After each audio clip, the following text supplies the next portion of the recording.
When it comes to mainline Zelda titles, fans have come to expect three things. There's always a Zelda, there's always a Link, and there's always a Ganon/Ganondorf. Of course, there have been exceptions over the years, but for the most part, these three have been the franchise's headliners. This is partly because of the events of Skyward Sword. After being defeated, the primordial demon known as Demise vows that an incarnation of his hatred will plague the bloodline of Hylia and the spirit of her chosen hero for all time. And assuming that this incarnation is Ganondorf, I think it's safe to conclude that this promise, this curse, is pretty legit. I don't want peace. I want problems always. In Tears of the Kingdom, an encounter with a shriveled up Ganondorf ends with Zelda being transported to the distant past during Hyrule's infancy. Here, we're introduced to Rauru, a Zonai, and the first king of Hyrule, as well as his Hylian wife Sonia. We also meet what may or may not be the first incarnation of Ganondorf, assuming, of course, that Tears of the Kingdom isn't a reboot of the Zelda franchise. So we have our Zelda and we have our Ganondorf, but what about Link? He's nowhere to be found in the past. So the question is, where is he?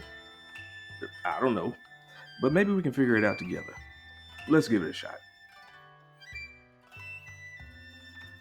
My first theory is undoubtedly the most far-fetched. What if, and listen to me now, what if Rauru is the embodiment of the hero, the reincarnation of the hero, essentially Link? What the hell did you just say?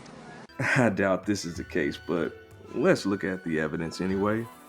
In my Zelda lore video about the ancient heroes aspect, we concluded that the spirit of the hero isn't just limited to a Hylian form. He can also be whatever this thing is.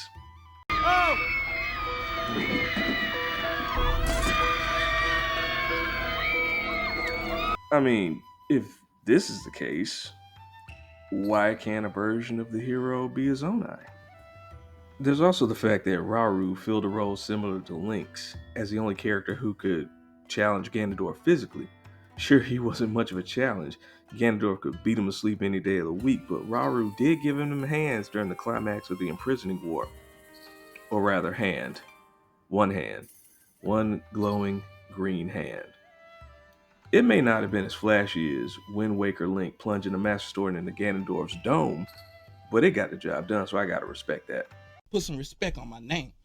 You understand me? When y'all saying my name, put some respect on it. Now, here's where this whole theory kind of falls apart.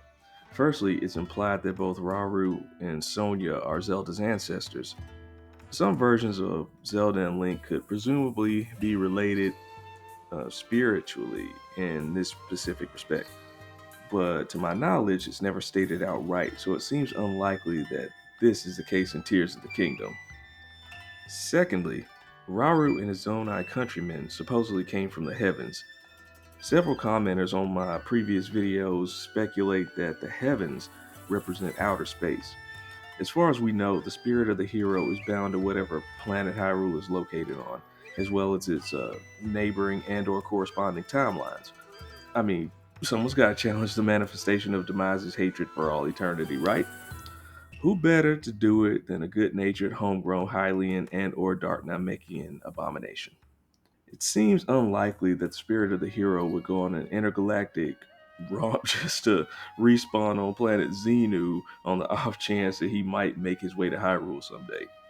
Sure, Rauru could have been born after his people came to Hyrule, but I doubt it because aliens, I guess. It happened. Extraterrestrial contact. There's also the fact that Rauru is a sage and Link isn't or has never been a sage, at least to my knowledge. Now, considering all of that, I think it's safe to say that our fine Caprine friend does not nor has ever possessed the spirit of the hero. Sorry, Rauru, but you're still my boy. My next theory is a bit more plausible. Maybe the Link from Rauru's era died sometime before or during the imprisoning war. The downfall timeline proves that the hero, while extremely helpful in combating the various versions of Ganondorf, isn't always necessary to stop him. Sometimes the sages are enough to finish the job, and if that doesn't cut it, the goddesses are occasionally willing to pick up the slack. It's possible that this version of Link was some unknown Hylian jabroni who died to Ganon's forces during the Imprisonment War, having never realized his role as the chosen hero. Not the most optimistic prospect to be sure, but it's a possibility nonetheless.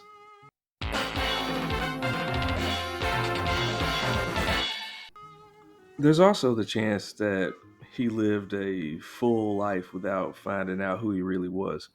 In some of the past Zelda games, Link is drawn into battle after a twist of fate, like his sister being mistaken for Zelda in Wind Waker, or in A Link to the Past when he listens to the voices in his head instead of staying home like his uncle tells him to.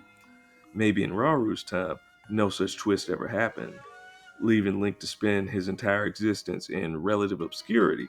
Sounds pretty boring, but hey, what are you gonna do? Ugh. Another beautiful day in the magical kingdom of Hyrule. Boring place. My last theory is probably the most likely out of the bunch. It's also the simplest. Maybe, just maybe, Link wasn't born yet. I mean, think about it. There's no rule that says the spirit of the hero has to resurrect at a specific moment in time. It's a free spirit. It does what it wants. It doesn't have to follow your rules, Narc. Hey, we're just trying to have a good time, Narc. Seriously, though, this strikes me as the most likely possibility. In Ocarina of Time, Link returns to the past, creating a new timeline that doesn't have a hero, the adult timeline, as it came to be known. So when Ganondorf inevitably escapes the Sacred Realm, there's no one, save the goddesses, to protect Hyrule from him and his hijinks. Centuries pass before another incarnation of Link appears, which proves that the spirit of the hero doesn't work on a specific schedule. It's kind of like Gandalf. The spirit of the hero is never late, nor is he early. He arrives precisely when he means to.